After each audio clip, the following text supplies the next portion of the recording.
উরুগুয়ের ফুটবলে শুরু হচ্ছে নতুন অধ্যায়।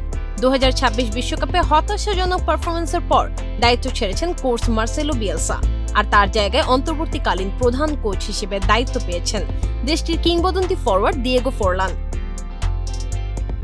বিশ্বকাপে গ্রুপ পর্ব থেকেই বিদায় নেয় উরুগুয়ে। স্পেন ও কেপ ভার্দের পেছনে থেকে একটি ম্যাচও জিততে পারেনি লা সেলেস্তেরা। এরপরেই দায়িত্ব ছাড়েন বিয়েলসা। ব্যর্থতার দায় নিজের কাঁধে নিয়ে সরে দাঁড়ান আর্জেন্টাইন এই কোচ।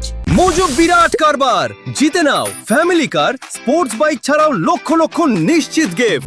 সংকটের মুহূর্তে তাই পরিচিত এক মুখের উপরই ভরসা রেখেছে উরুগুয়ে ফুটবল ফেডারেশন। খেলোয়াড়ি জীবনে 112 ম্যাচে 36 গোল, 2011 কোপা আমেরিকা শিরোপা এবং 2010 বিশ্বকাপের গোল্ডেন বল। ফোরলানের অর্জনের তালিকা দীর্ঘ,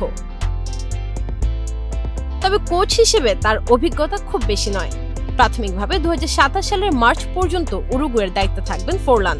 পাশাপাশি অনূর্ধ্ব 20 দলকেও প্রস্তুত করবেন 2027 দক্ষিণ আমেরিকান চ্যাম্পিয়নশিপের জন্য।